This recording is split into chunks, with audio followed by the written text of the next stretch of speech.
Trustee McAllister. Present. Second Vice Chair McDonald. Present. Chair McMillan. Present. Trustee Richards. Present. Trustee Swan. Present. Student Trustee Bushwick-Hodra. Present. Thank you, Mr. Chair. You have quorum. Thank you very much. Before I move on, Director, I would like to bring to the attention to the board the passing of a longtime volunteer in our system, Roberta Bobby McCormick. She spent 20 years of her life volunteering at Tate McKenzie School. Formerly, prior to that, she was with a school called G.L. Comba, which was prior to Tate McKenzie, out in the Mississippi area. She was our Volunteer of the Year last year.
Legal and 3 personnel matters were discussed.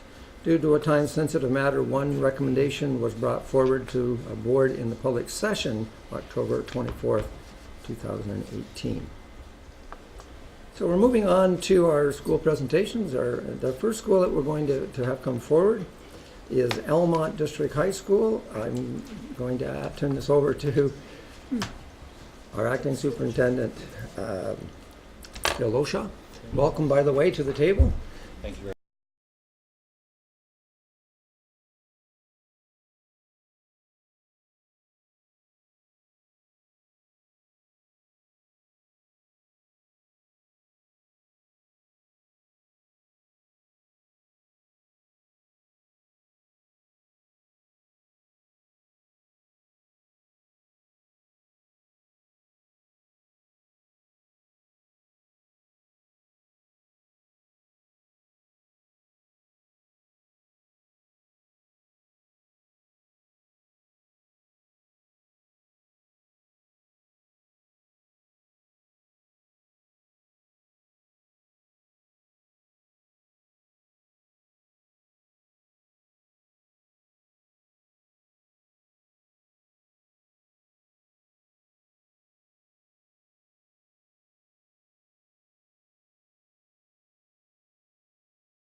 To share information about Elmont District High School.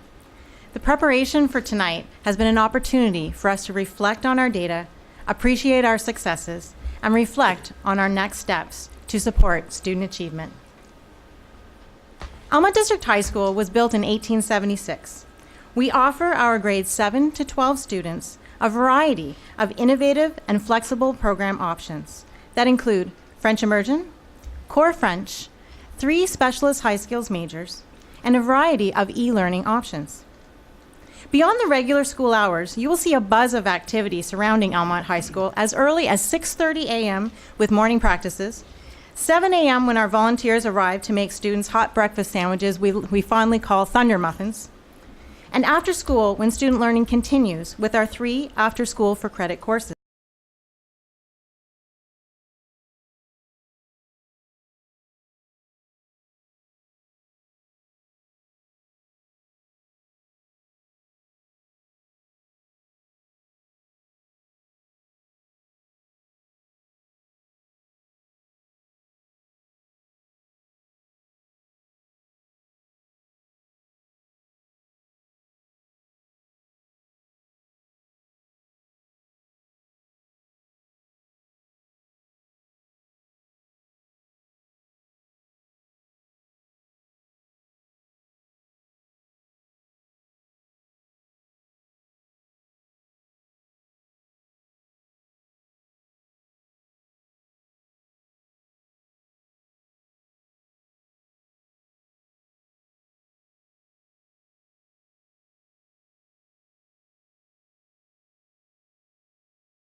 Helping teachers and students learn to use manipulatives more effectively to help students better visualize the math concepts.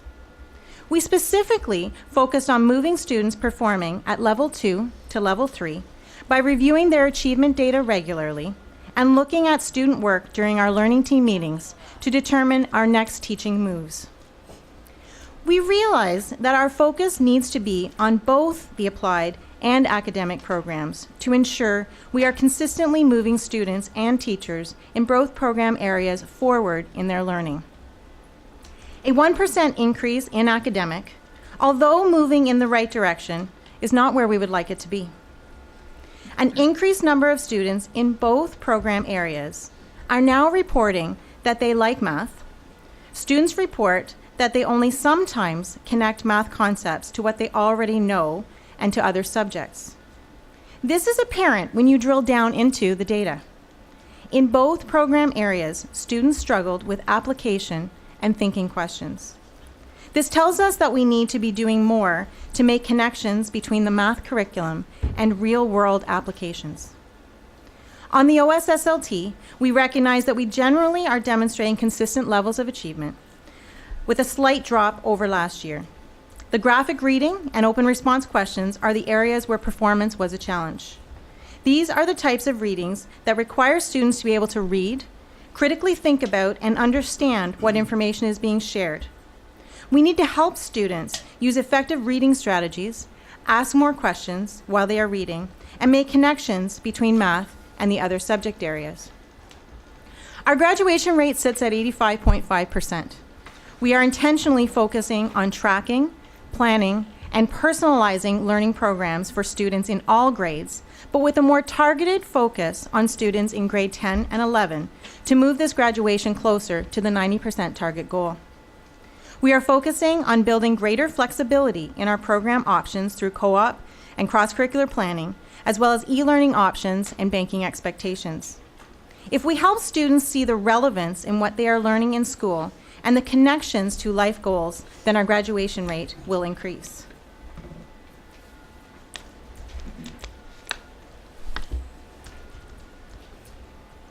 As such, our school improvement plan represents our next steps for our students. Our grades 7 to 12 goal has a shared school-wide focus and includes creating engaging learning experiences for students by exploring the 21st century global competencies, the use of peer and self-assessment to support our work in literacy and numeracy, and increasing the variety of reading strategies students can use in order to better help them solve math and content area problems. Our other focus is narrowed on combined grades 7 through 10 literacy and numeracy goals. The initial assessment data showed us that our students are very visual in their approach to solving problems. Also, we know that students can't solve problems that they don't understand. So our team is aiming to increase the toolkit of strategies students can use to decipher problems. Some goals for this group include common language and terms in all subject areas, especially math, through grades 7, 8, 9, and 10, to help with understanding. Tracking student learning with a math learning continuum, which you can see here. And targeted supports for the Ontario Literacy Test. We are particularly proud of the collaborative process that brought us to this point in our school improvement plan and enabled us to generate school goals that are meaningful to the staff. On our September PA Day, teachers explored and discussed the most impactful learning and assessment options for our students. We collaborated on our goals and look-fors for our assessment areas, and I dare say we even had fun doing it. In the coming weeks, teachers will explore global competencies such as citizenship and critical thinking and problem solving, the ones they feel will be most impactful for student learning and engagement.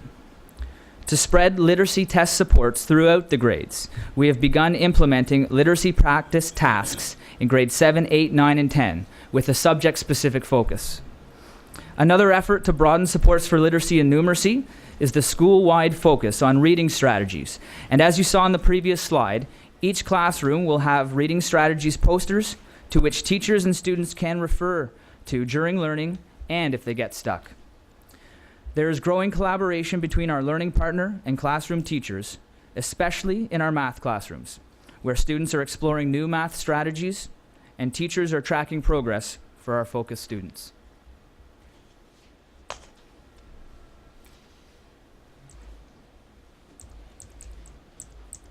Students through the Student Voice Survey, known as the Tell Them From Me survey, told us that anxiety, depression, and self-esteem are key concerns that they are experiencing.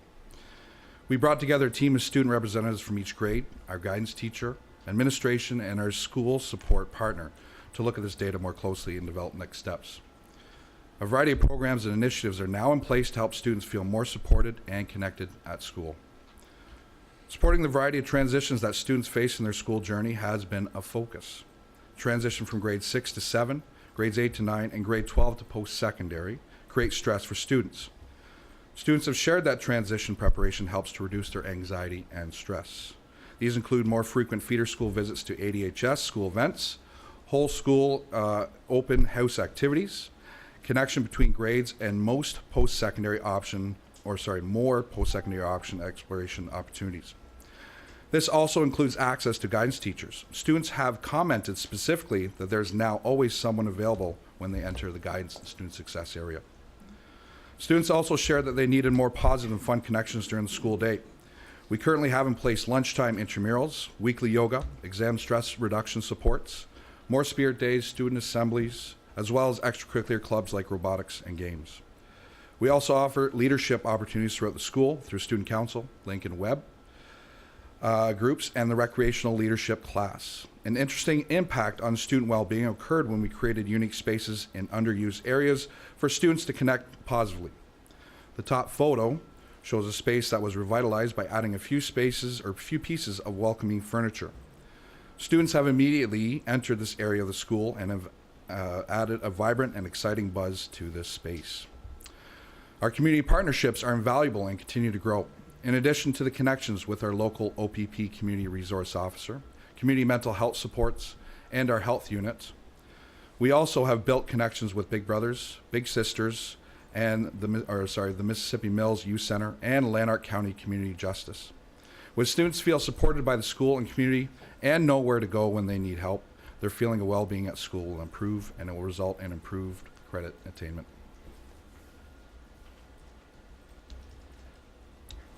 So our focus has been making our school a 7 to 12 learning community. You will see students running events and activities in our intermediate classes, in our drama clubs, presenting their yearly production, and peers supporting student learning in classrooms. Our goal is to build peer leadership and positive peer role models throughout the school. We have an active and engaged school council. Giving back to the community, though, is very important to us. Our Thunder Stomp raises money for Elmont General Hospital, and a few weeks ago, we hosted our first community spaghetti dinner. In this day and age, it takes all of us to raise our children. We need to look beyond the classroom walls and extend the learning to the whole community and to beyond the school. We are striving both to help students see the value in learning together and see the relevance in community connections. I thank you for your time. Thank you. I'm going to open up comments and questions. I think I'll begin with Trustee Cram.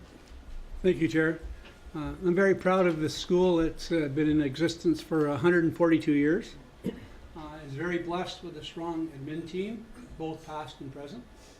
And one of the words that I kept hearing all three of you say was connections. I know one thing that you did not present tonight that's coming up next Wednesday, which is your Power of Ideas. And I was wondering if you just might be able to share with us what the program's all about. I'd love to. So I submitted an application last year through the Ministry of Education as well as connected to the Ontario Science Centre to be able to have the Power of Ideas tour come to Elmont. And they will come with a 53-foot trailer and transform our gym into a big science exhibit. It will offer the opportunities for our feeder schools to be able to come. It's over a 2-day period. They set up on the Wednesday evening. We have students, including our feeder schools, go through the exhibit throughout the Wednesday and Thursday in the day. And then on the Thursday evening, it's open to the entire community. So we've invited our Orchard View Retirement Home, we've invited the Mississippi Mills Center, and it opens up the experience of learning and science in an engaging and active manner to our students. Thank you. Other comments or questions? Trustee Bill McPherson. Thank you. I guess it's historical, but in the past there used to be a degree of cooperation between Carleton Place High School and Elmont High School in offering, part of it is your proximity. You're probably, a 15-minute drive at most. Switching back and forth, supporting or giving yourselves the ability to deliver programs you normally wouldn't be able to deliver given your student mass. Is that still continuing? Well, we're always looking for ways that we can engage our students in different manners. Right now, the best way that we operate in that capacity at this stage is with our e-learning options. So we do connect our students throughout all of our schools. We are an e-learning host school, so we do have 3 teachers directly at our school, and they are consistently connecting. Directly with Carleton Place High School, as the admin teams are frequently in contact, we are looking at ways that we can look at timetabling as we move towards a district-wide timetable. And once our schedules are more closely aligned, there may leave for more opportunities to explore those options. I think that is a unique way that we can connect our schools. Certainly. You mentioned e-learning. At SEAC we've had a couple of presentations on the e-learning programs. Is Elmont one of the kind of central sites for that, so to speak? Is that, so I suppose you could call it the source of some of our e-learning programs? Through you, Chair. I apologize for that. Through you, Chair. We are one of the host sites, and so we do offer as a central location of one of multiple central locations where teachers are congregated and they are able to collaborate together to deliver e-learning. So our 7 e-learning sections are run by 3 teachers, so they're able to connect and to collaborate together and do some co-planning. It also helps with connecting to some blended learning within the whole school. So we are a central area, and but we are one of many hub schools. Thank you. Trustee John McAllister. I was going to ask the same question as Trustee McPherson with regard to e-learning. I am interested in the idea of a host school. You said you had 3 staff members associated with e-learning. What exactly is their role and how do they perform it? Through you, Chair. So their role right now is they have each of them has at least one face-to-face course within the school. In prior years, last year, we had our 3 e-learning teachers in one semester fully teach the e-learning section, so they had no face-to-face classes within the school. They reported that they missed that interaction, that physical interaction with the students. So this year, we have our 3 teachers teaching at least one face-to-face. So they have their times throughout the day that's blocked for their e-learning period. They have that they are able to work in the Learning Commons with students, so students can connect with them face-to-face. They can also connect with them through Skype and through the variety of different web-based tools. And they're able then to be able to connect with our students both in their courses around the school board and in our consortium, as well as students who currently are in our school connected to the e-learning. So they work with the Desire to Learn platform, and they are really working on creating some creative ways to be able to engage students through distance education. Thank you very much. Thank you. Trustee Wendy McPherson. Thank you, through you, Chair. I was just interested in the your community space for the students. Is it like I just want to understand more of how that's working for your wellness with regards to the students being able to have a space. Is it a space of their own, and how do you watch them in that area? Through you, Chair. Well, it started as an experiment, actually. We have some areas of the school that are underutilized, and we moved some furniture that had prior been in our learning commons into a hallway just outside of our learning commons. And we noticed that kids just gravitated to that area. So it's supervised through proximity. It's also supervised at the lunch hour, where we have lots of staff on duty walking through. Primarily, it is used during the lunchtime period, where students are sitting, talking. It's kind of like a coffee area, and students are really, you can, I think you see them on one of the prior slides. They can connect together, have conversations, and we're seeing kids without their cell phones being out in that area, which is what we are loving. Right. Just a follow. So it's not like a spare room for kids when they have a spare or whatever? No. Through you, Chair. No, it's not. It's an area that can be used at any time by students. It's close enough to the learning commons that they are clearly visible to our staff, and it's an extension of the classroom is how I look at our hallways. We have our bricks and mortar within our classrooms, but the learning can take place at any time within the school and in any location where students feel comfortable. Thank you. Thank you. Do I have any? Trustee Bill McPherson. Through the chair. I'm looking at your EQAO scores. One number jumps right out at me, is you have scored an 81 in your grade 9 applied math versus 43 and 45 for both the board and the province. What's your secret of your success there, so to speak? You're talking about the OSSLT? That one there? Your numbers are amazing there. So through you, Chair. In particular, our focus has been a whole school focus, and it's been a focus on starting in grade 7, and I would say even starting before that. We connect very closely with our feeder schools and have been doing that through our learning team meetings. The value of having our students, our teachers in 7 and 8 sitting with us and looking at student data as early as our grade 3 and 6 EQAO data, and intentionally targeting those students who may be achieving level 2 or just below that has been a great area of focus for us. I think it's being intentional about who we are looking at, intentional about involving the teachers and looking at the data, and involving all of our teachers in making sure that we're supporting student literacy and numeracy. It's been a collaboration. Thank you very much. Any other comments or questions? Seeing there are none, I thank you very much for that presentation. Thank you. Thank you very much. Thank you. Moving on to our next presentation. This is Rideau District High School, and I'm going to ask Superintendent Ron Ferguson if you can introduce their staff. Thank you, Mr. Chair. It's my pleasure to introduce the administration team from Rideau District High School. We have Principal Brent Brown, who's been the principal for, this is his second year as the principal, and we have Vice Principal Drea Bright, and this is her second week as the Vice Principal.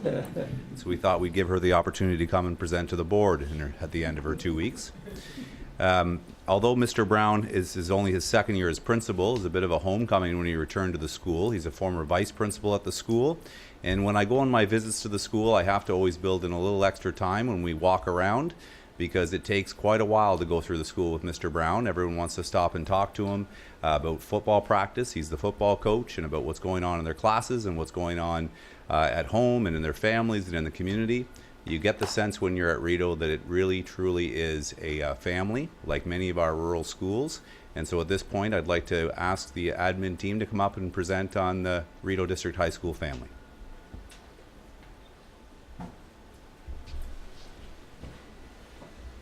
Good evening.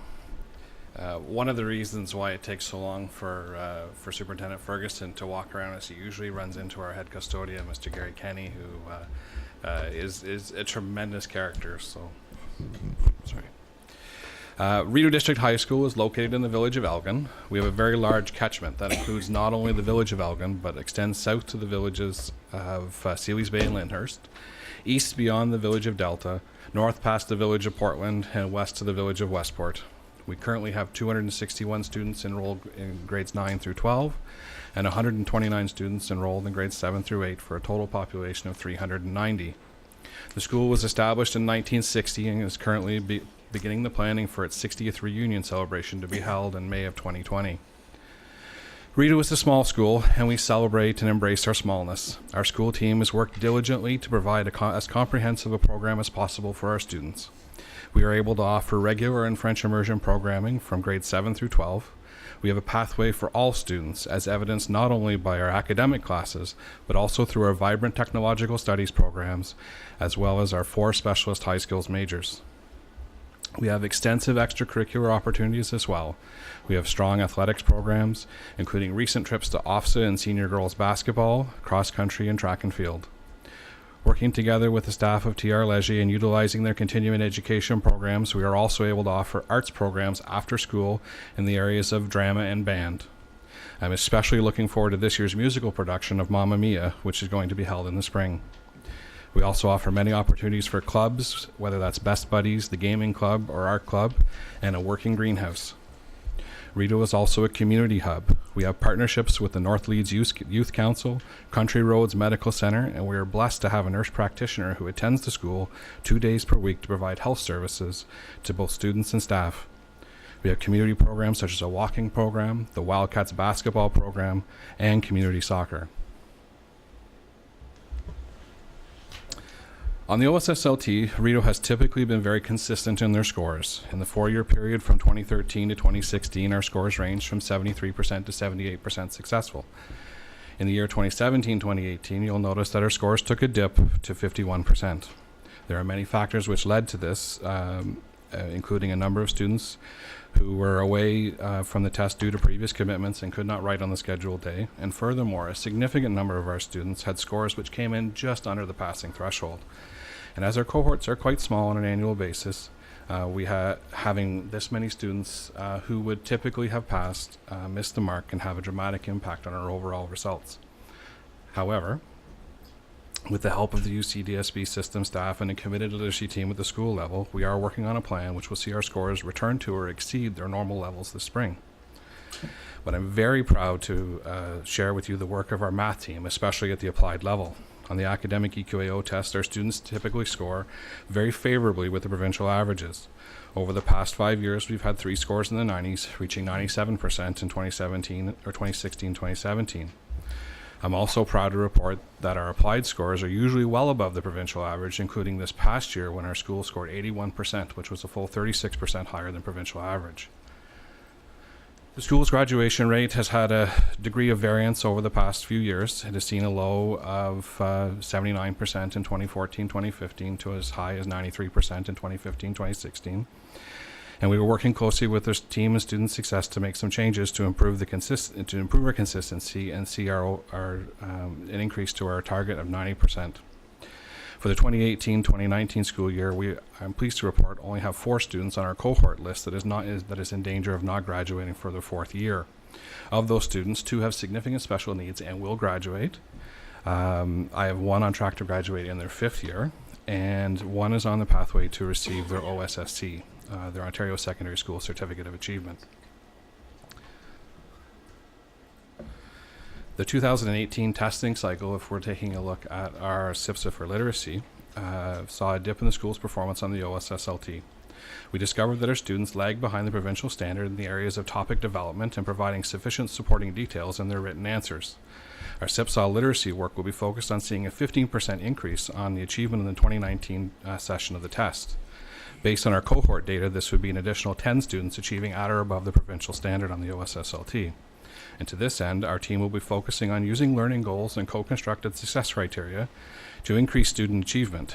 Staff will co-construct the success criteria with their students on the topic of how to form opinions.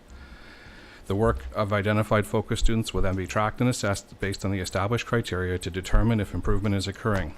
based on the identified lagging skills and a combination of self-assessment and direct instruction and modeling that will be used to increase student achievement through increasingly more complex opinion prompts, moving from paragraphs to full-scale opinion writing. Furthermore, the composition of our learning team this year is quite purposeful. One of the reasons our math team has been so successful has been the inclusion and input of our intermediate team in building skill development from grades 7 through 9. This year's team consists of teachers from both the intermediate and secondary panels to begin to build that cohesion of skill development, especially in the area of literacy.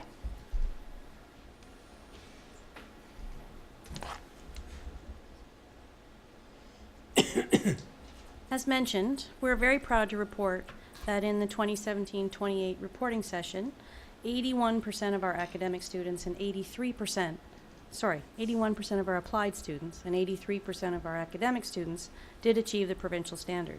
Similarly, our grade 7 cohort this year performed very well on their grade 6 testing last spring. Our numeracy goal this year is to have all educators meet at least one success criterion as established as a school team in setting learning goals and co-constructing success criteria with the students. Additionally, our goal for this year's grade 9 EQAO testing session is to increase that percentage of students who are achieving the provincial standard by 2%. Like the literacy team, the math team is made up of teachers from both the intermediate and the secondary panel, which demonstrates our ongoing commitment to providing a cohesive math instruction and learning for the school. Teachers from the learning team administered a diagnostic assessment earlier in the year, and the results surprised them as they were poorer than we expected. Specifically, in the area of operational sense and estimation, the teachers noted that students did not seem to value estimation as an important mathematical skill, and that they preferred to perform calculations to determine an exact answer. To address this area, the learning team decided to utilize number talks. They began with providing students with an unsupported activity to establish a baseline in students' ability to effectively use estimation. The follow-up will include the use of videos and exemplars of math talks to identify what good estimation looks like. This will guide the co-construction of learning goals and success criteria. Once those have been developed, students will be presented with another similar activity, and marker students in the classes have been identified, and data from those students will be used to track progress and student achievement.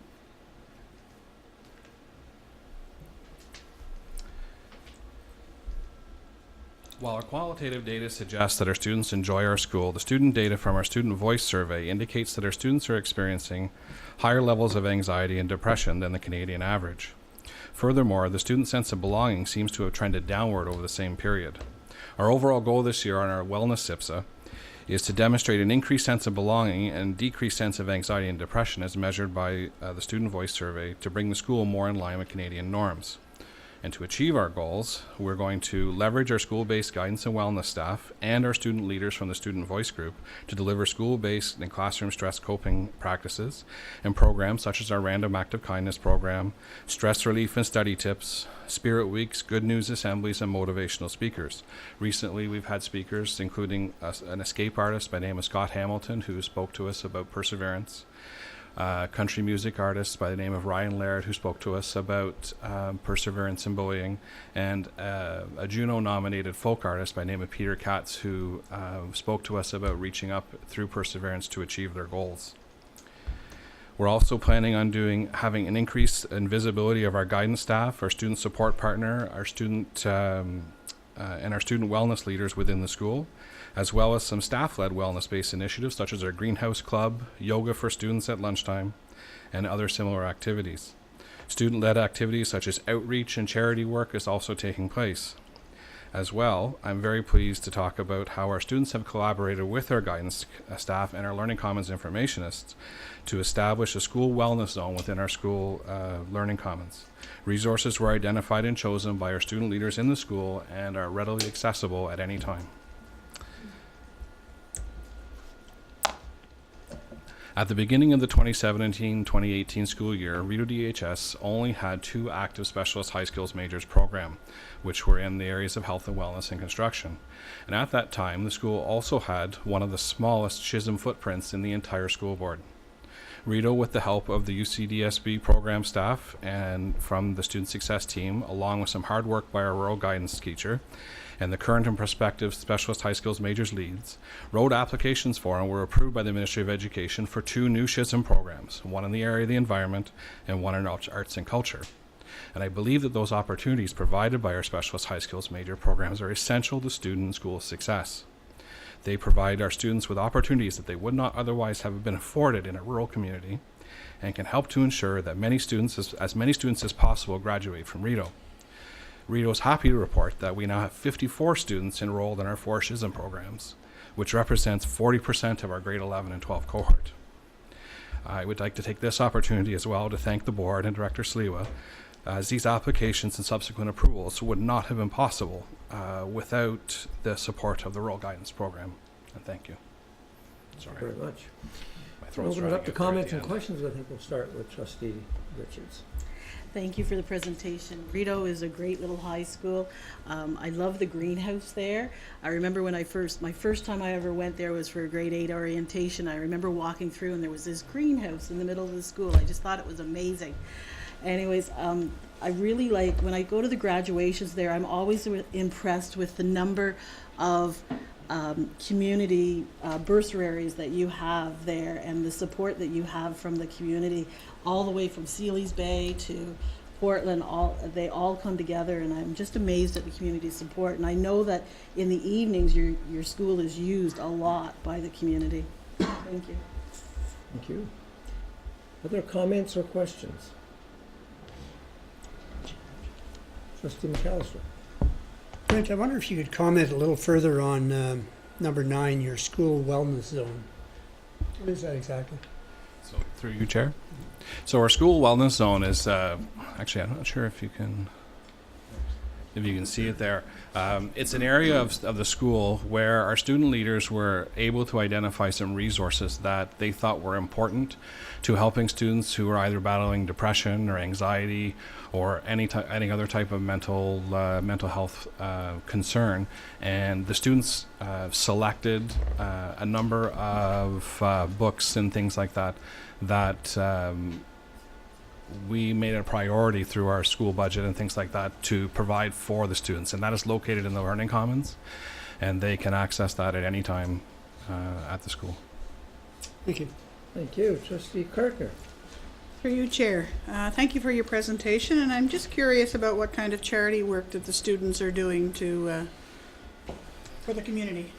So the one that I'm particularly proud of, Rito is actually quite close to Kingston, and in the fall, one of our teachers has a connection with an economically depressed area of Rito Heights Public School in the Kingston area, which is only about 20 minutes away from us, and they go every year to do a series of activities and games and things like that with the students of that community, help out with some different initiatives that happen at that. It's a really interesting community outreach program, and I wish I had Mr. Sleeth here tonight to speak a little bit more about it, but it's a fantastic program. Great, thank you. Trustee Cram. Thank you, Chair. Brent, super presentation, enjoyed it. But for a moment, I want to address my comments to Audrey. If I go back to my years as vice principal, I don't know whether I could have stood in front of the board after 2 weeks of work and delivered that presentation. Well done. I was going to say that myself, but I'm glad you did. Any other comments or questions? You know, it's something that comes out loud and clear, that any great school has a sense of family. And what always kind of catches my attention anytime I have an opportunity to be in those schools or to hear schools present is you often will hear office staff mention the custodian. And they are such a key part of the family. And I know that the director and I were at that school a couple of years ago at the first day of school, and the custodian was the first person we ran into. We were out in North Grenville at one point, or North Dundas, and met the custodian out there. They're such a key part of the family, and I'm really glad you brought that up. But really, a great school creates that sense of family, and obviously you're doing that. So thank you so much for your presentation. Thank you. Okay, at this point, we're going to be moving into private session, so I need a motion first that the Upper Canada District School Board move into Committee of the Whole, November 14, 2018 at 7:13. Can I have a mover and a seconder? Thank you, Trustee Wendy McPherson and Trustee Richards. Can I just have a show of hands on that? Thank you very much. And the second is a motion that the Committee of the Whole move into private session November 14th. And again, a mover and a seconder. Trustee McDonald and Trustee McPherson, a show of hands. Thank you very much. We'll just wait for the room to empty.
I need a motion that the Upper Canada District School Board move back into regular board meeting November 14th, 2018 at 8:22. Trustee Carkner, seconded by Trustee McDonald. And I'll ask you to cast your votes, so make sure these things are running. Show of hands. Just a show of hands then, that's fine. Thank you very much. Okay, moving on to the next action item. Before I call, there's a motion I want to get on the table first. And I turn it over to Trustee McDonald, who's the chair of the Audit Committee, and then other folks will get involved. Having been at the last couple of audit committees, I do want to thank Chair McDonald for the role you play in there. The leadership is excellent. The tone is absolutely wonderful. So thank you on behalf of the board of the work that you do there at the Audit Committee. You know, we are a board that has always taken pride in having a balanced or a compliant budget. We take that very seriously. And at this time of the year, we find ourselves with a huge challenge. If you were to ask me a year ago that this challenge would be here, I would probably have said no. However, there have been a number of factors that have come forward through no fault of our own, and we have found ourselves now in a challenging position. And that challenging position will certainly be addressed tonight. Disappointed, shocked at times, and nonetheless, you can be disappointed and you can be shocked all you want. We as a board have work to do, and I have no doubt the board will do the work that needs to be done. So having said that, I'd like to just remind to our trustees that the discussion tonight has to do with the 2017-2018 budget, which really ended at the end of August of this year. And so what we're looking at is an adjustment to something that had happened that I had referred to in my opening here. And so please keep the conversation to the 17 and 18 budget. We know that there's years ahead of us, and those discussions certainly will happen in the future. But right now, if we can keep focused on the 17 and 18, and I know as I turn this over to Trustee McDonald, he probably is going to repeat the same thing, but I thought I'd get the first shot in. So I'm going to turn it over to the Chair of the Audit Committee, David McDonald. Thank you, Mr. Chair. I do want to echo those comments, but I will acknowledge that we do have some staff here tonight that really are the work behind this. The Audit Committee received the information, and the Audit Committee deliberated and made the recommendation this evening to the board. But we have two staff with us,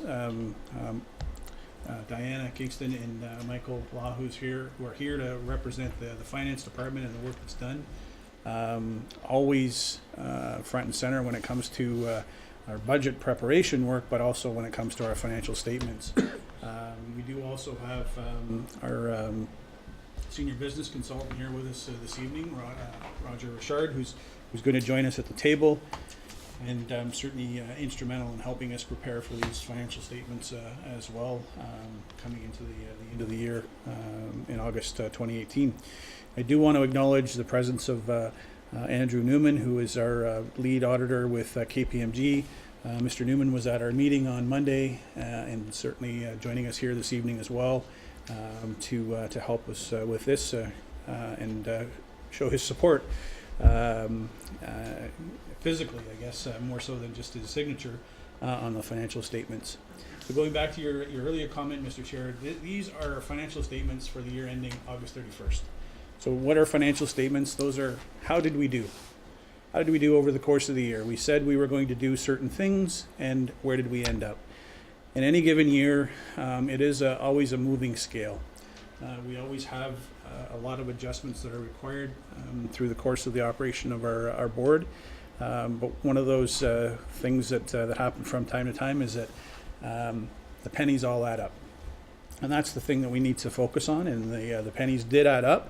The chair alluded to some issues that have occurred, and we'll get into that presentation as far as where we are from a ministry compliance standpoint, but also we want to focus on financial statements as they are reported in a financial nature, that we have done everything according to accounting principles, that there is no funky accounting associated to how we do things, and that we are above board in every way that we operate financially.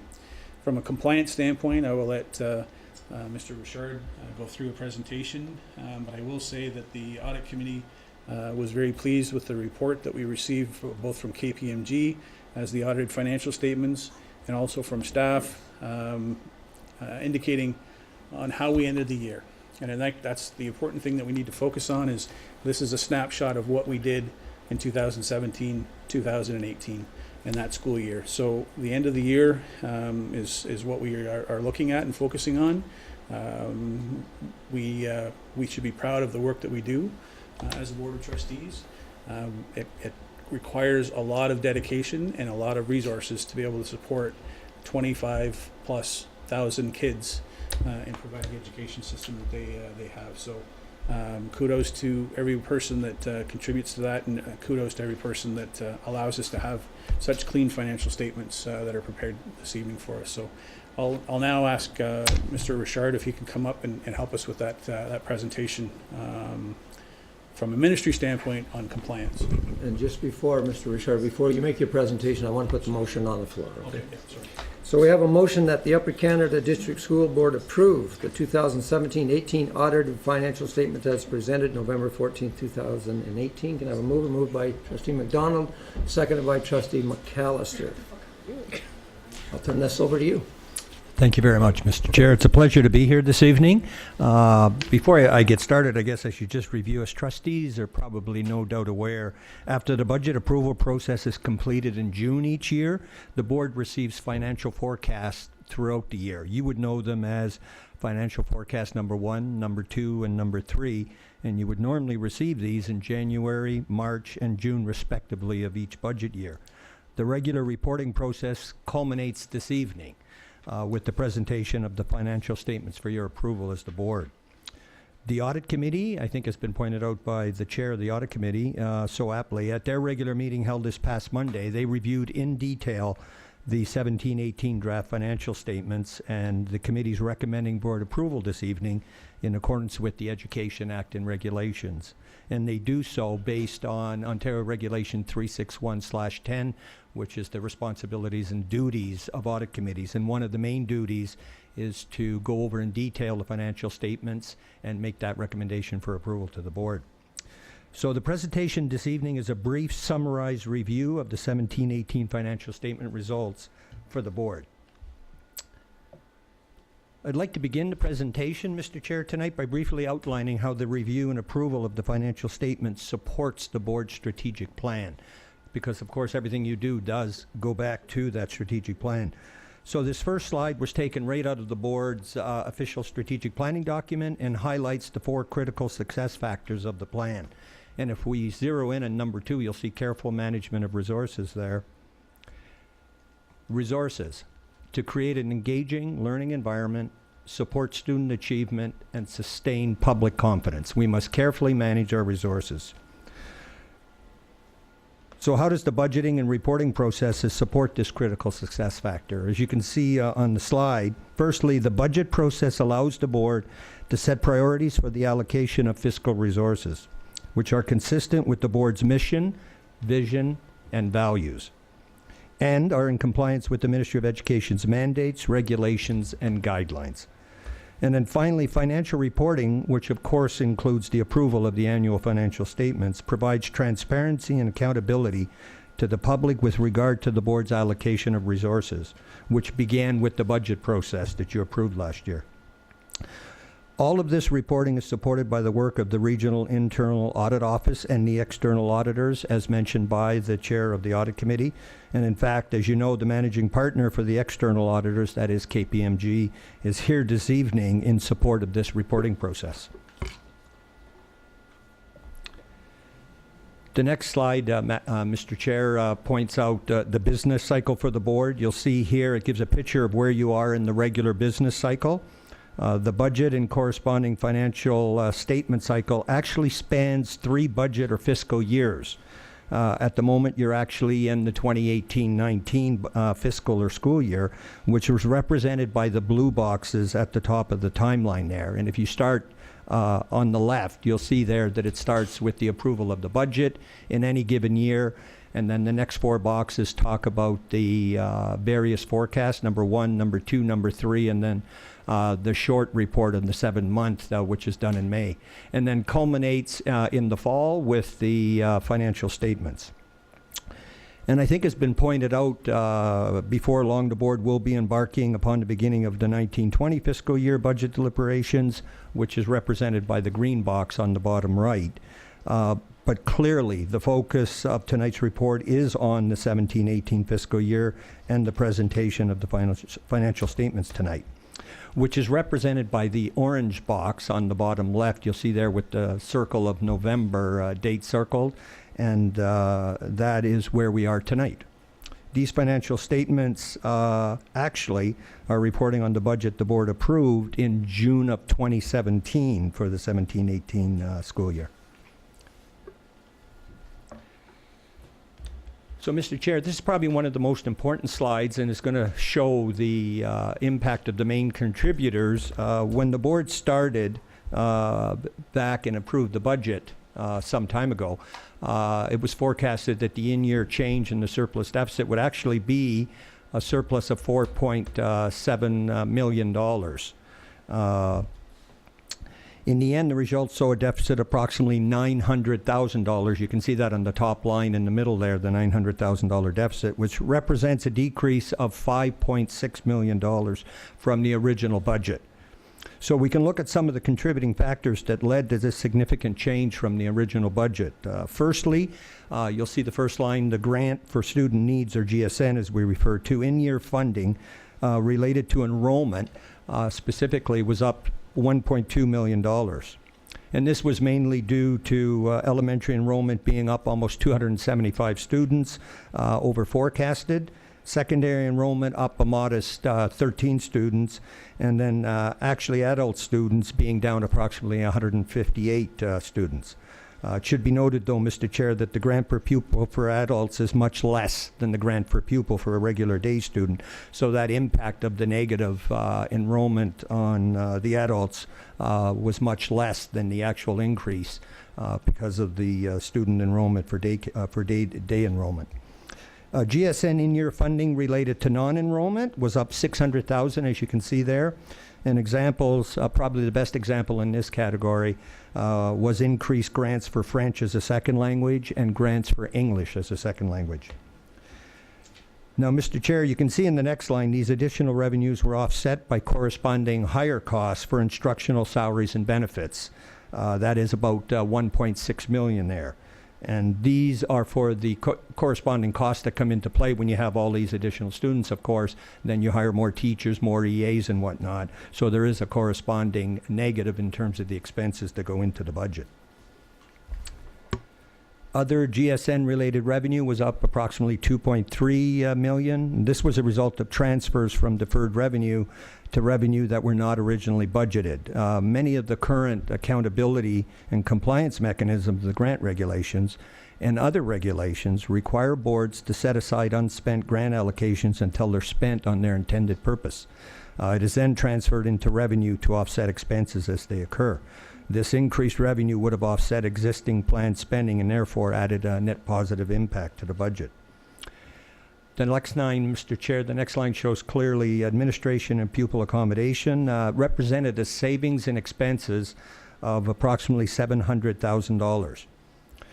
Basically, in these two categories, administration and governance and school operations and maintenance, continued heightened focus on reduced spending and budget accountability contributed to an overall reduction in administration and school operations. This positive variance had a corresponding positive impact, obviously, on the bottom line. The next item you see there is the removal of the Sun Life liability, which yielded additional revenue of $700,000. This is a one-time revenue only, and it results from the collapse of the Sun Life liability, which is an administrative services only account. Since all employee groups, I'm sure you're aware, are now moving, that includes QP, principals, vice principals, and the non-union groups, have now transitioned to the Provincial Benefit Trust. And so therefore, there's no longer a liability that has to sit with the insurance company. So this had a direct positive impact on the year-end bottom line. On the next line, we see that pupil transportation efficiencies yielded approximately $1 million in savings in 2017-18. This was mainly due to route efficiency, snow days, etc., and those types of events. As you can see, Mr. Chair, if we look at the highlighted blue line, based on the information included in the chart, the board was looking at a change in the in-year surplus of a positive $4.9 million. And so just above 1%, which is very reasonable, and that's what you would have been looking at prior to the STIO arbitration imposed order. In other words, the board was in great financial shape for the year. The STIO arbitration order imposed additional significant and unforeseen expenses of approximately $10.5 million, which you can see highlighted in red there. And this expense was the sole reason for the unfavorable negative change in the planned surplus as compared to budget. You can see because of that $10.5 million negative, the board actually ended up with a change from budget of $5.6 million in a negative position. If we then move to the reconciliation of the year-end surplus deficit for the year ended August 31st, 2018, Mr. Chair, this slide briefly recaps why trustees will see a difference between the in-year deficit as outlined in the board's audited financial statements, which were in your agenda package, versus the year-end surplus calculated for ministry compliance purposes. So you can see on the top line there, we show the highlighted $910,000 deficit, which is highlighted in the financial statements under the statement of operations. It's calculated on Canadian public sector accounting standards. We then have to go through a series of adjustments strictly for compliance determination and reporting purposes to the ministry for items that the ministry either requires to be externally appropriated in order to meet future obligations or for which they do not believe are related to the ministry-funded operations of the board. The first three adjustments listed there all fall under the first category, the largest of which obviously is the funding for employee future benefits for retirement gratuity liability, which is almost the entire amount of the $3.9 million. And then you can see there a few small adjustments. The fourth item is the net surplus that was generated by school-generated funds the last year. Any surplus deficit generated by school-generated funds are excluded from the compliance calculation, as they are not viewed as being intended for board-level operations. And the final item, Mr. Chair, is the board received from the sale of land. This impact's included in the year-end surplus when calculating the level of compliance. The combined impact of the adjustments in 17-18 is slightly under $4 million, as you can see there highlighted in the light green, resulting in an in-year deficit of approximately $4.9 million for compliance calculation purposes. If we then move to the detail of the accumulated surplus, it's just another way of looking at some of the data we just presented. It provides a brief overview of the detail of accumulated surplus, which is essentially a summarized financial view of what made up the accumulated surplus and deficit balances at the beginning of the year, the impact of the in-year financial results, and then the resulting balances at the end of the fiscal year. Statements divided into two main sections. Lines 1 to 3 outline the accumulated surplus amounts that are available for compliance, as noted on the slide. Line 4 represents the amounts that are unavailable for compliance and are externally appropriated. And then line 5 represents the total accumulated surplus deficit. If we go back up to line 1, Mr. Chair, you'll see that this is the portion of the accumulated surplus available for compliance that I mentioned earlier that is unallocated. In other words, it has not been internally appropriated by the board for any specific purpose. Line 2 represents the portion of the accumulated surplus available that has been internally appropriated by the board for specific purposes. In addition to items that have been previously appropriated, and you would have seen this in years past, two good examples are the first two, the Workplace Safety and Insurance Board, $2.1 million, and then the classroom would also be one. Trustees will notice very clearly that 2 new items this year are being recommended by staff, and you'll see the stars beside those 2 items. The first new item is the recommended internal appropriation of the amount of the Contingency and Strategic Reserves approved by the Upper Canada Leger Centre for Education and Training Foundation. Most of that, what they've done is recommended and approved in the foundation the creation of 2 contingency reserves and 1 strategic reserve. The main one being for international education. What they looked at is what would happen if we know there's a lot of strife going on in the world. There's a lot of conflict mainly between the U.S. and China and trade wars. If some event occurred that caused the Chinese to relook at all of these international students coming over, they sort of thought that you should have a plan in case something happened in a given year, and they already had commitments for staff and resources. They better have money on hand to continue to provide that service for the rest of the year and not get caught. So that was the idea behind this. And the second one is Champions for Kids Foundation. That's the outside foundation, as you well know, that provides discreet assistance for students and families in need. And so it was very clearly shown that that should be internally appropriated and shown that that is protected for those. Line 3 shows the total accumulated surplus deficit available for compliance. The middle column reflects the overall impact of the 2017-18 financial results.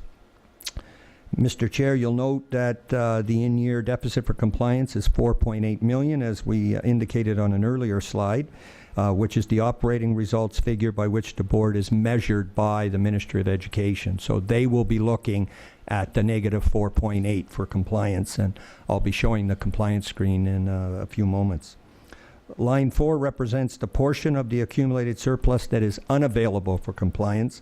Once again, these are the same items us trustees just saw moments ago when we looked at the reconciliation of the year-end surplus on slide 7. And once again, the largest item by far was the employee future benefits for retirement gratuities of 3.8. So, Mr. Chair, we simply add back in the components of our year-end results that must be excluded for compliance purposes, which are equal to the 3.9 million in the middle column, second last row there. And we arrive back at the total in-year financial statement deficit of $900,000, which is on the statement of operations in the financial statements.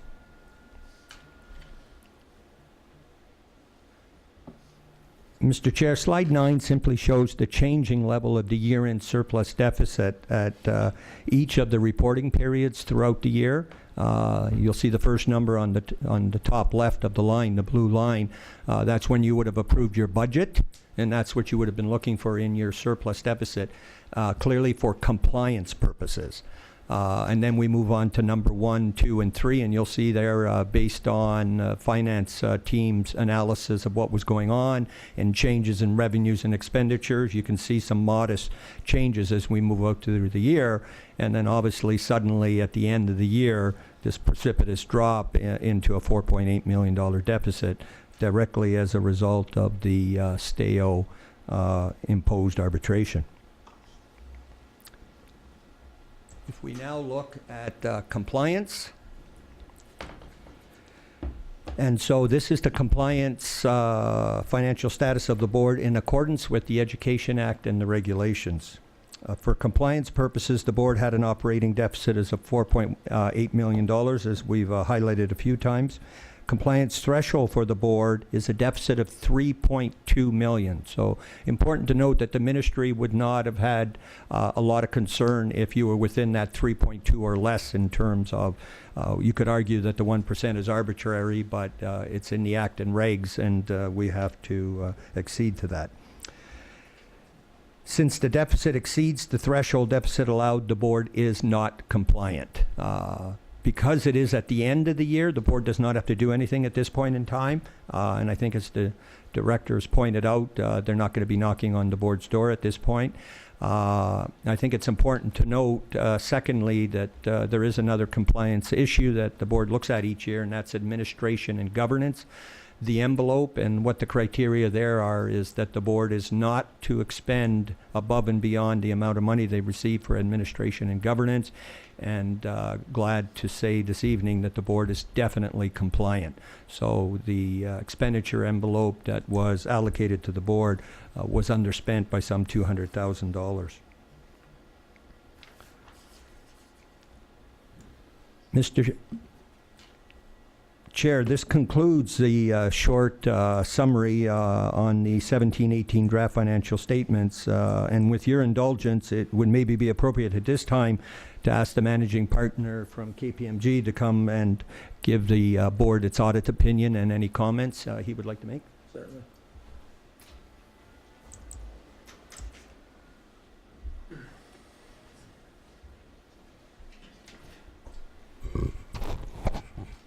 Through you, Mr. Chair. Thank you for the introduction. I am Andrew Newman. I am your independent audit partner for the audit of the school board. I'm also the leader of KPMG's National Education Practice, as well as vice chair of the Public Sector Accounting Board, which is the board that sets the accounting standards upon which you prepare these financial statements. Most importantly for tonight, though, I am a graduate of Athens District High School. And I'm very proud of that. You just received the management's presentation on the financial statements. It's most appropriate that they do the presentation. The financial statements are the responsibility of management to prepare. My responsibility is to present our auditor's report and our audit opinion. Before I do that, I do want to assure the board that the accounting for the transportation arbitration order in your general purpose financial statements is appropriate, and those financial statements do show the total deficit, annual deficit of $910,000. The arbitration award separate of $10.45 million, which means from a general accounting principle perspective, you actually had an annual surplus of $9.5 million before the transportation order. So I did want to put that on the record because I think that does go to public confidence. That is one of the goals of the board. Back to the audit. We have completed all of our audit procedures. We did meet with the Audit Committee, chaired ably by Trustee McDonald, both this past Monday after the audit, but also in June prior to the audit, where we discussed and get approval of our audit plan. We had full participation of your finance team. Actually, full doesn't do it justice. We had extraordinary participation from your finance team. I didn't think we'd be here on time on November 14th when I received the word from your director of the very unfortunate absences of both your chief financial officer and your controller of finance. Quite frankly, I didn't think we'd make it. So significant kudos and appreciation should go to your finance team and also to your director, who definitely put himself into the financial close process. And I've never had more conversations on accounting with the Director of Education in this province, to be honest. So all that group effort got us here tonight on time and on budget. So I do think that should be recorded. And with that, with our audit opinion, I'm happy to say that, in our opinion, the consolidated financial statements of the Upper Canada District School Board as at August 31st, 2018, are prepared in all material respects in accordance with the basis of accounting described in Note 1 to the consolidated financial statements. And Mr. Chair, that concludes my report. Thank you very much for that. So, Roger, I think maybe you need to come back up because we may ask some questions. So I'm going to open it up to comments or questions, and we will begin with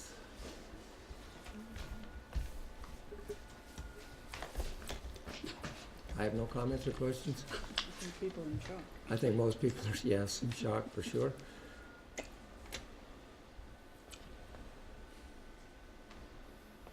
Okay, seeing there. I'll just be closing that. Yes. Yeah, I want to thank Mr. Richard and the staff again, to echo Mr. Newman's comments. I think what you see before you, even though it says non-compliant, is a very small number between being compliant and non-compliant there, and I think that's a distinction that we need to. When you look at the grand scheme, the impact that got us there was $10 million, but we're less than $1 million from being compliant.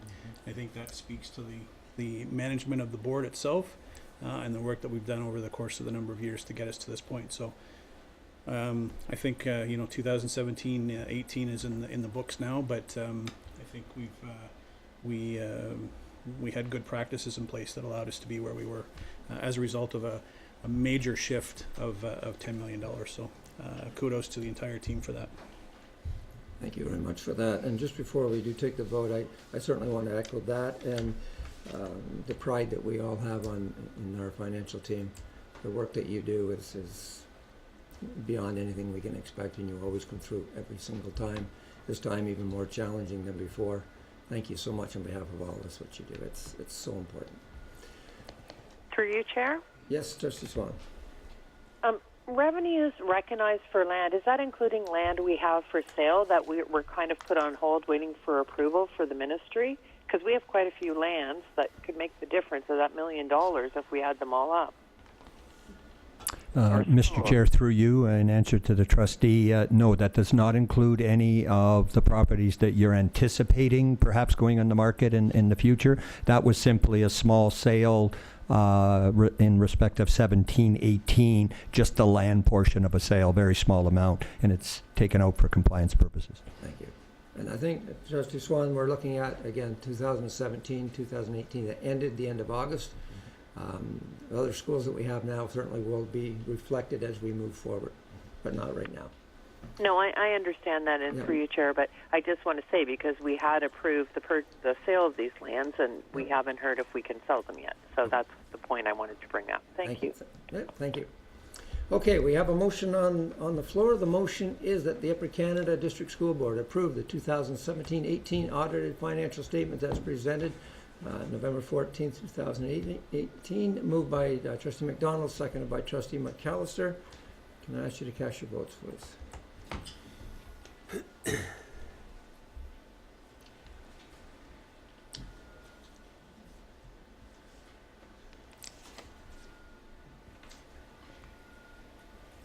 And that carries unanimously. Thank you very much. Okay, moving on to the next item. Again, I'm going to put a motion on the floor, but this is the annual report to the Board of Trustees and forwarded to the Minister of Education. Before I turn this over again to the Chair of the Audit Committee, I'm going to ask for a motion that the Upper Canada District School Board approve the 2017-18 Audit Committee annual report to the Board of Trustees for the fiscal year ending August 31st, 2018. I need a mover and a seconder. Trustee McDonald, Trustee McPherson, Trustee McAllister. All the mix here getting confused. McAllister, and I'll turn this over to the Chair of the Audit Committee, David McDonald. Thank you, Mr. Chair. This is an annual requirement. You see before you some of the work that's been completed or the activities as a result of the regional internal audit team. So during the 2017-18 fiscal year, no audits or other engagements were started by the regional internal audit team, but none were completed by August 31st. In addition, we did do some budget planning and development to obtain assurance that the UCDSB controls related to budget planning and development are adequate and operate effectively. Management reporting and analysis, obtaining assurances that our controls relating to the development, communication, review of financial management and analysis processes are adequate. We did do another special education one. It was a follow-up from a previous audit done by the regional internal audit team in March of 2016. That was just to ensure that recommendations and management response were in place from the previous audit. Again, follow-ups for data management and backup, again done in 2016, and a facility operations management that was completed in August 2014.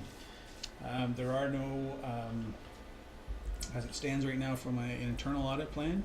We don't have, we do have some planned audits potentially, but the regional internal audit team is undergoing some changes, hiring a new manager. So we will wait and see what the year brings out. But I will say that the report that comes before us requires the engagement of our staff, and our staff are very accommodating and working with regional internal audit team on a regular basis. We do have a number of staff you've heard based on our financial statements, but from an audit standpoint, it's an ongoing process. Our staff work on a weekly, monthly basis to make sure that things are done and compliant, and working with the regional internal audit team. And we have a number of them here with us this evening, and I appreciate them One person who is leaving their post and moving on to a new role is Leanne Webster, who has been the executive assistant to the superintendent of business for a number of years and has really done great work in helping the audit committee perform the way they have over the course of the last few years, and certainly will be lost to us. But we're happy with Krista, who's coming in, and certainly happy for Leanne moving on to her new challenge. So appreciative of the work that she's done so far with us, and looking forward to hopefully having her come to the board at potentially some other opportunities. So I do want to thank all of the team, Mr. Richard, Bob, and Nancy, who brought us through the course of the audit committee work over the fiscal year 2017-18. That's my report, Mr. Chair. Thank you very much. Do I have any comments or questions? Seeing I have none, I have the motion on the floor that the Upper Canada District School Board approve 2017-18 Audit Committee Annual Report to the Board of Trustees for the fiscal year ending August 31st, 2018. Moved by Trustee McDonald, seconded by Trustee McAllister. And I should have cast your votes, please.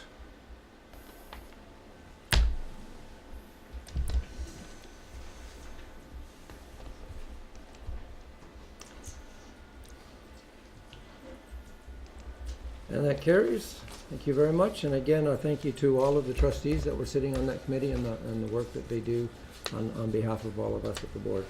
Thank you. Okay, moving on to the next item, which is a review of Policy 235, Alcohol and Substance Abuse. And I'm going to turn this over to Superintendent Jeremy Hobbs. Thank you, Mr. Chair. And perhaps I could ask Ms. Workman to advance the slides for me, because I don't know where the remote is. Oh. I don't really know how to work the remote. Oh, Mark, Thank you. Thank you for this opportunity to bring forward an update to Policy 235, which was really centered previously on the board's stance with respect to the use of alcohol by adults. And as you know, with the legalization of cannabis in the country in the last month, that's actually necessitated a series of changes to a number of policies in order to bring us up to date with the current law of the land. So the PowerPoint I have reflects really the report that you have in your package, and you also have, I believe, both actually the old policy and the proposed new policy as part of your package. And my intent here is to take a few slides to walk you through the highlights of the new policy. So the key changes, really, without actually going through and reading the entirely proposed new policy to you, is that what we're trying to do is cannabis actually introduces some new wrinkles. And first of all, the non-medicinal use of cannabis by adults, we're really treating similarly to the way we would treat the consumption of alcohol. So in the same way that we would not expect employees to be impaired due to the use of alcohol at work, in the same way that we would expect them to not be impaired due to the use of cannabis at work. So the language reflects that. The big wrinkle that cannabis brings to the table is that there are legitimate medicinal uses of cannabis, in contrast to alcohol, where there are, to my knowledge, no known medicinal applications of alcohol. And what we really wanted to do here was clarify and draw the distinction for employees, particularly, that even though cannabis has legitimate medicinal uses, there are really formal processes that they would have to go through in order to use that. So it wouldn't be just that you show up at work with some cannabis because you have a sore back, in the same way that you wouldn't show up for work with alcohol because you have a sore back. So there are expectations that we have of employees with respect to medicinal cannabis, in the same way that we would have expectations of employees who are taking prescription medications that could result in some sort of cognitive impairment, where they would actually notify their supervisor and we would go through the process of assigning an accommodation. So we really wanted to actually emphasize that within this policy, especially in early days as we're embarking on this new kind of world for us. The third bullet that we wanted to clarify was that the policy is in effect for board functions, both on-board property and off-board property. So the old policy didn't explicitly state that if we're conducting board functions that aren't necessarily at a board piece of property, that the policy would remain in effect, and we wanted to bring that clarification to the table as a housekeeping matter. And we also found that in the old policy on alcohol, we were making reference to the lawful use of alcohol, and by referencing specific pieces of legislation. And we found that the risk of actually trying to recapitulate specific pieces of legislation in a policy is that if the legislation changes, we can become quickly out of date. So rather than referencing specific legislation, we just referred to the expectation that people are going to lawfully, if you will, use and consume these products where applicable. So that was really just a risk mitigation matter. The next slide, as you'll see, attempts to summarize these changes. So I actually, on the left column of the table, we have the four key bullets that really represented the four key sort of provisions of the old policy. And on the right-hand side, the language that we've replaced it with. So instead of having 4 separate bullets, we've now got 2, and those really represent use and how we expect people to be at work. So what we're really saying here is that staff, volunteers, visitors, guests, and contractors of the board, so pretty much everybody who would come onto the property, would not unlawfully possess, distribute, consume alcohol, cannabis, or other restricted substances on the school board's properties or while conducting the business of the board, which includes supervision of students. And the second bullet now is that staff, volunteers, and contractors may not conduct the regular duties of their work while impaired by restricted substances, including alcohol and cannabis. Moving on to the next slide. This is the one where we wanted to highlight new language with reflecting medicinal use. And so I won't read this whole thing for you, but really this is, as I mentioned earlier, we're trying to really highlight the fact that though there is a legitimate medicinal use for cannabis, it actually takes you down a separate branch of the road, if you will, from a policy perspective into, what we would consider to be disability management or accommodating people's legitimate medical needs within the HR department. So this is really some language to really highlight that for people who would be curious about this. And those, Mr. Chair, represent the major changes of the policy, which you also have before you in your board package. Thank you very much. Before I open it up to comments and questions, I do need to get a motion on the table. And that was why I got caught up when you couldn't run the, I thought, just a second here. But we're good. So the motion is that the Upper Canada District School Board approve the revisions to Policy 235, Alcohol, Cannabis, and Restricted Substance Use, effective November 14th, 2018. Can I have a mover and a second for that? Trustee McPherson and Trustee Wendy McPherson. And now I'm going to open it up to comments and questions.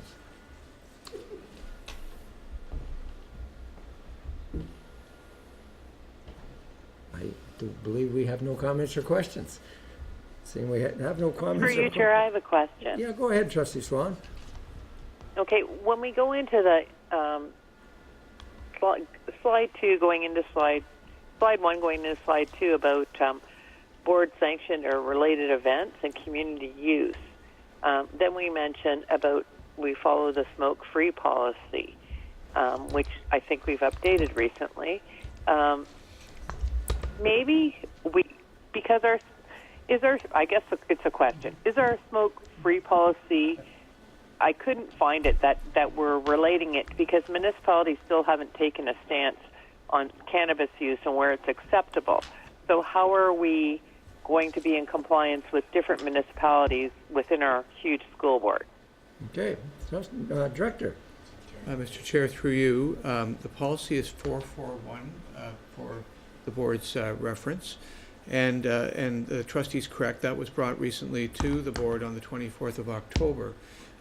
We did update that to reflect the concerns that the trustee has identified, that the Smoke-Free Ontario Act does create prohibitions for not just tobacco, but also for the use of cannabis. So, and that is in public settings, and that would include schools and school property. So I think we have that addressed.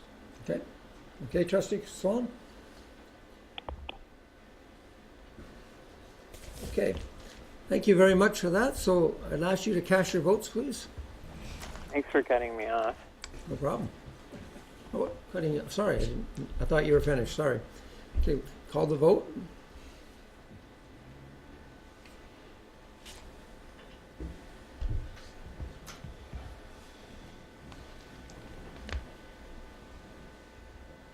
And that carries. Thank you very much. Moving on to the next item, which is the Director's Award of Merit. I'll turn this over to the Director. Thank you, Mr. Chair. Through you, trustees around the table will recall that through their school and district culture survey, that one of the recommendations that came forward was to create a program where there was employee recognition. And while we already had some in place, there was an additional one that came from the senior staff table. And it has been hugely successful, and I'm very appreciative to the board for that direction and for us to be able to operationalize that action that came out of the survey results. We had an unprecedented 48 nominations for this round of the Director's Award of Merit, and from all employee groups in Upper Canada, including our full-time and occasional and part-time people were part of those nominations. There is a series of steps that we take, but including applying the criteria for the award to the nomination, to shortlist the candidates, to get the input, I should say, of senior staff, and then from there to announce the winners. And that would be for this particular round, for this fall. We have 5 nominations that we felt really a very difficult process, by the way, to kind of narrow it down to 5, but 5 employees who are recipients for this fall's awards. And that's Hubert Bellamore, who is a custodian at the TR Leger site in Cornwall, and his extraordinary work in getting that site up and at it from what it was when we obtained the property and in early July to be able to do a ribbon cutting this fall. It was absolutely extraordinary. Kelly Avansky, who is a kindergarten teacher at Rockland Public School. We had the opportunity to visit Miss Avansky's classroom when the Parent Involvement Committee was able to unleash Tusk, which is our mascot for our character virtues. And particularly in her classroom, we remember that the students were well prepared for what Tusk was all about, and it was a caring kindergarten indeed. We also have Bonnie Antone, who is an educational assistant at the RO school, and her recommendation was so glowing about how she contributes to that school community in addition to supporting children with special needs. We also have Principal Ray Westenthorpe from Wellington Public School. Ray is a very highly regarded school administrator, and evidence of that was that the nomination was from all staff, and spoke to Ray's leadership skill and his community presence. And we really have no doubt that that was a genuine recommendation from every member of that staff for sure. And lastly, one of the trends that had come forward in this particular round was a number of team recognition nominations, and one team really did stand out head and shoulders above the crowd, and that was Thomas Griffin and Darcy Post, who's a custodian team at Linklater Public School in Gananoque. And there was multiple nominations in favor of these gentlemen being acknowledged and recognized as a team that was really making a difference at their school. As you know, Mr. Chair, we'll have 2 more rounds where we welcome more nominations from our school community, and what was quite interesting as well was a very broad base of those nominations coming from not just on our own staff, but from parents, and this year from students as well. And we honor and recognize these employees at our May awards session that we have that the board sponsors, and we'll look forward to personally congratulating them. In the meantime, we'll be sending notice to them, and they will have their photo and a biography posted in the board office recognizing their great work. We thank all the people who were nominated or for put nominations forward, and we're so proud of the depth on the bench that we have for sure of all these great people who are making a difference every day for our schools, and our staff making differences here in the central office, and also those people who work itinerantly throughout our school board. So we're blessed to have such great people serving our students. Thank you. Thank you, Director. Any comments or questions on that? Okay, seeing there are none, Director, do you have any closing comments? Mr. Chair, just to ensure that we acknowledge and recognize our staff who are preparing in November a variety of progress reports and midterm reports. Parents do look forward to that feedback, as do our students. It's a very important process because for many families, it's a snapshot of all the hard work our students are investing in at this point in the school year. So we thank them for their efforts. We thank our principals who carefully review that product before they put their name to it and sign off. And we also thank our parents who are following up tonight. I was actually up in Athens, and it's their parent-teacher interview night tonight. So we know that also staff are reaching out that way, giving feedback to parents and to students about their success and how we can continue to support them in their journey. And then lastly, Mr. Chair, I want to also thank our senior team for their presence at Remembrance Day Ceremonies in a number of our schools last Friday. As you know, Remembrance Day falls this past year on a weekend. It fell on Sunday. And so our schools took the time to provide that ceremony and a really important part of our student learning on the Friday. And all members of our staff were present. I also want to thank Mr. Hobbs for supporting the day by having a ceremony here at the board office. So we really do want to make sure that we do remember and not forget people who provided the ultimate sacrifice for the freedom that we enjoy today. So we thank our schools for making that time. Thank you very much. You know, as I sit here, I recognize that for some of us, myself in particular, I have one more board meeting. And you know, tonight we saw the schools come, and I mentioned the fact that the school is like a family. The Upper Canada District School Board obviously is like a family as well. But for some of us, we've spent 4 years together, some have spent 8 years together, some have spent much more than that, which means you've been a part of the family. We're all part of the family. And I look down at the end, I see April, and I see Derek, and I see Steve, who do the communication stuff for us, run those cameras every 2 weeks, and we're all part of the family that make things happen. But like any family, we don't always get along. We have our disagreements. We have our little scraps out in the backyard. Mom and Dad get yelling at us for it and bring us in and try to get us to talk it out. And sometimes we can and sometimes we can't. But at the end of the day, when we close our eyes, we know that we care deeply about everyone in our family. And so we've got one more board meeting. We've got work to do still. But as we approach the end, I want us all to think about the family. We've been together. We care deeply. We care about kids, and that's why we're here. And whether we're sitting here as trustees, we're sitting here as the operational side of staff, our superintendents, whether we're running the cameras, whether George, who's out there cleaning up after the day, we're all part of the family. And I know I speak on behalf of all of us. We're truly blessed to have the opportunity to sit here. So 2 weeks, we come together for some of us for the last time. Is the party at your place? So you don't need a comment in 2 weeks, it's not already done. That's it. Done. Oh no, I'm gearing up for another one. Anyways, having said that, I need a motion moved by Wendy McPherson, seconded by Bill McPherson, that the Upper Canada District School Board be adjourned at 9:15. The next regular meeting is scheduled for November 28, 2018. Show of hands. Thank you very much.